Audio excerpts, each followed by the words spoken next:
Do you feel like you've lost a sense of who you are?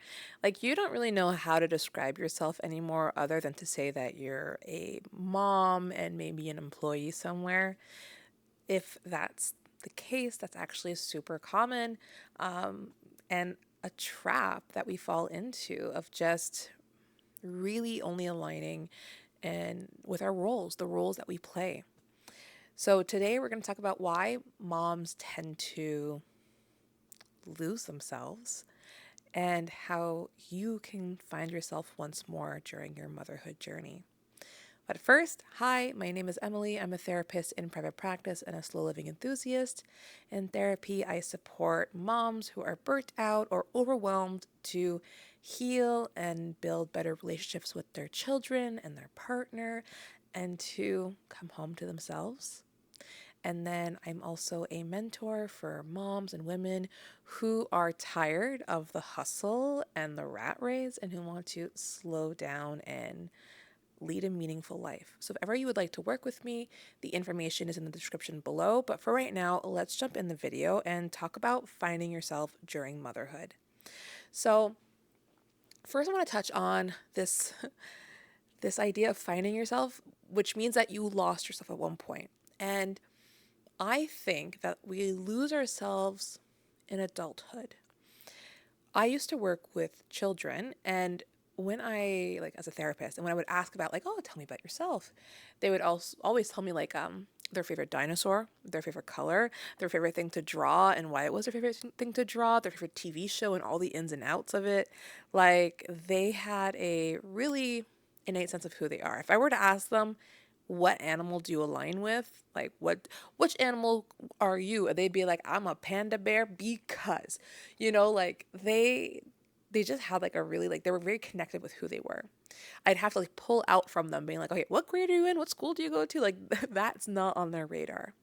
However, when we talk to adults, what I found is that we tend to first, go with I'm a mom or I'm an employee at this place. I went to this university. I'm from this area.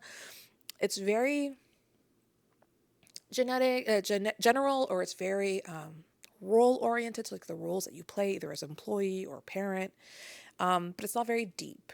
I might be able to get out of you like what your favorite TV show is, or favorite color, but that's about it. It doesn't go deeper than that. And it's not a judgment. It's just because that's kind of what happens. Once we become adults, once we exit like post-secondary, like if we exit college or university, we go in the job market and we're just told to like work. And so that's kind of what we do. We just work, we live for our job, we become our job, and then maybe we have kids, and then we become the caregiver for our kids. And so maybe you have two roles. You're an employee or an entrepreneur, and you are a mom. But other than that, you might have forgotten who you are. And you look back on old photos of yourself, and you're like, man, remember when we used to do this? Remember when I used to love this? But now you don't know who you are anymore. And you see online a lot of people saying, like, oh, just find a hobby. And that's easier said than done. Like, you can find a hobby, it doesn't mean that you know who you are. Um, it can be helpful, but I think the work is much deeper than that. I think it's really a coming home to yourself and finding the things that bring your life meaning. Because I think what happens is we forget what brings our life meaning and what we value. Of course, as a child, we're not like, I wonder what my daughter does. No. What brings my life meaning? That is not what a child's thinking. A child is following their joy, right? That's what it is. Your meaning is your joy. It's what you're following your joy. You're following what fills your cup.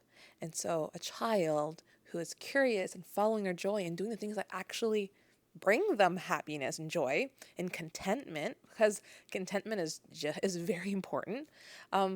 They're just following like I like to do this because I like to do this. I like to do that because I like to do that. Oh, I am interested in this.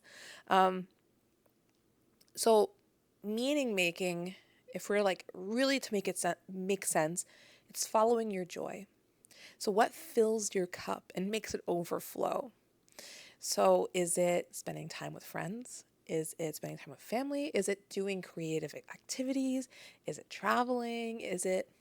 What is it? What is it that brings your life meaning? It's usually related to your values. So my values are, health, friends and family, and then like connection. So I really love making these kinds of videos. I love seeing my friends. I love seeing my family. I love going to networking events. So that's me following my joy. Um, and so if I were to give you an example of what this could look like for you, like if you were to follow your joy and find yourself, an example would be my sister-in-law, Tabitha. I did ask her first if I could mention her on this video, so thank you, Tabitha. Now, I've known Tabitha since, well, she's married to my husband's brother, but she's my sister-in-law. We're very, very close. She was the maid of honor at my wedding. And when I met her, she was actually pregnant with her child. Um, and we've become very close over the years. And I would say that over the last 5+ years, she's really become a role model to me in self-expression and authenticity and just really taking care of oneself. And so what she does is she takes care of obviously like her health, but more than that, she does a lot of things that bring her joy. So she loves to cook. So she's always cooking up new different things, which I'm sure her partner is super happy about. But she's also extremely expressive. She will express herself in the clothes she wears, and the makeup, and the hair. She likes to go see friends and goes out to see them and do things. She is I think it's like been 3 years now that she's been doing community theater and really enjoying that. She even plays Dungeons and Dragons online with her friends. Um, just all that, like, kind of, and there's so much more. She's also like very a big advocate when it comes to LGBTQ plus rights. She's a teacher, so she's like all over that kind of stuff. So she's really going to the things that she finds joy in, that are meaningful to her, and that she values highly. And I think it's so amazing for her. And I can see, like, having known her since she had the baby, I can see that how much living this way is positively impacting her, but also her family. Because although she's doing these things, she's still extremely present for her family and especially her daughter. And even more than that, she's setting such a great example for her daughter that, you know, like she's a mom, but she can also do really fun things. She can be an individual, do her own thing, and I can see it rubbing off on her daughter. And like even her daughter seems like, I want to try the play stuff. Let's go. So I think it's really amazing. So if ever my niece decides to become a mom one day, she can maybe have that model of her own mother being just, herself more than just a mom. So I think it's amazing. Now, one thing that Tabitha told me when I said that I wanted to talk about her on here as an example, she said, please, please, please specify that I have a good support system. And that is actually extremely important to note. And so she's able to do these things because she does have a big support system. So her husband's extremely supportive. Her family's very helpful. So her in-laws and her own parents, they can watch like her child when she does play practice. So all of that is how this all works for her. So that is why she's able to be. She's like a big example. Like I was trying to think of the biggest example that I could of someone that I know who really, really shows this. But yes, she has a big support system. Now, do you need a big support system? It helps. It really does. However, I know a lot of people who don't have a big support system, and yet they can do things for themselves and take care of themselves. Now, is it more difficult? 100% yes. I'm not going to lie to you. It takes more effort, but I think it is important to do so because it's going to be good for you and your family. And so that looks like adjusting according to your season of life and according to your lived reality. So I have some friends who are in Canada, but their family is not in Canada. or some that their family just lives far away, or some that, they don't have family. And it can be difficult to find someone to take care of your child. Some people aren't ready for that, and that's okay too. And so, am I saying you have to be part of a play, play D&D and all that jazz? I'm totally not saying that, because I don't do that. You just have to find what your joy is and how can you achieve it. I think that when we look at only the limitations that we have, we don't see the opportunities that are also there. And so for me, for example, like my daughter goes to daycare, and when she's here, I want to be with her as much as possible. And so, me and my husband, like we have family and we have a lot of support, but for me, it's really important that I'm there during the evenings when she comes home from daycare and then she goes to bed. And so what that looks like for me is when she falls asleep, when she goes to bed, then I might go see a friend, or my friend might come over, or we'll go for a walk. And so that's how I have adapted to this season where I don't want to be away from my daughter that much. You just find what's going to work for your own lived reality. And maybe that's also like finding ways to connect with other moms who have children so you can have like play dates. Now, I wish that you could have alone time, or that you could have alone time with other adults. But if the only way that you can go and do things that are of interest to you is to also have your child with you, then look at ways that you can make it enjoyable.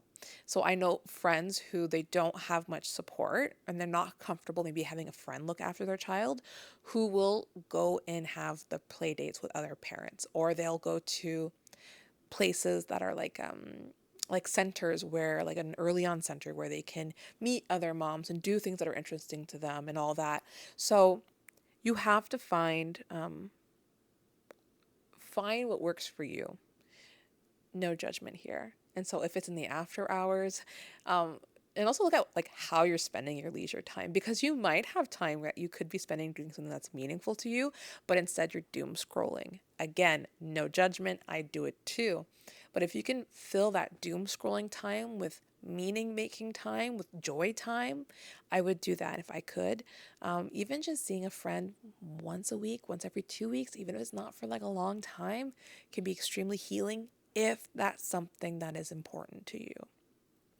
Or if you're somebody who loves creativity, maybe that's doing something creative, painting, or making a YouTube video. So find and follow your joy. And instead of looking at reasons you can't follow it, find ways that you can, find reasons of how you can make it a reality. Because if we only look at limitations, then we stop there and we don't look at opportunities. And so that, though, can be very difficult, which is why sometimes it can be very useful to speak to somebody who's on the other side, who has a clearer, bigger picture of it. So you can speak to friends and family about that. Maybe they have a clear idea of what might be useful for you. Or again, if you want to work with me and like support with this, you can do so. You can reach me via the links in description. I work in therapy within Ontario and Quebec, Canada, and then mentorship is worldwide. But I think if you're like, I'm not sure, do I know myself? I have like 2 questions for you that just came up for me when I was preparing for this video on my little post-it note. First question is, I'm going to ask you, who are you? Now I want you to like think about your answer as you're describing yourself. So it's a normal question. Who are you? Tell me about yourself. Hi, who are you? Tell me a bit about yourself. So that's like the first question. The other question that kind of like, when I thought about it, hit me in the heart. How would your child describe you? Okay. How would your child describe you? Children are extremely observant. We don't give them enough credit. They are extremely observant. And so think to how your child will describe you. Maybe even ask your kid if they're old enough to understand that. My child is 2.5, so she doesn't have quite a bit of language, but I'm sure she would say that I'm like really silly and crazy. Because when I'm with her, I'm always like dancing and singing and So whether your child's young or older, how would they describe you? Because that's how you're showing up. That's what they're seeing. And I heard this quote somewhere that I really love is that says that children don't treat themselves the way you treat them. They treat themselves the way you treat yourself. So children don't treat themselves the way that you're treating them. They treat themselves the way that you treat yourselves. So you are modeling appropriate behavior. So, how would your child describe you? If ever you plan to actually ask your kid because they're old enough to like understand language and stuff, I would love to hear their responses. If you want to put them in the description below, like how are they describing you? Like I'm curious. Yeah, so that would be really funny. Anyway, that is the end of today's video. I hope it was helpful, and I'll see you next time. Keep living your authentic life.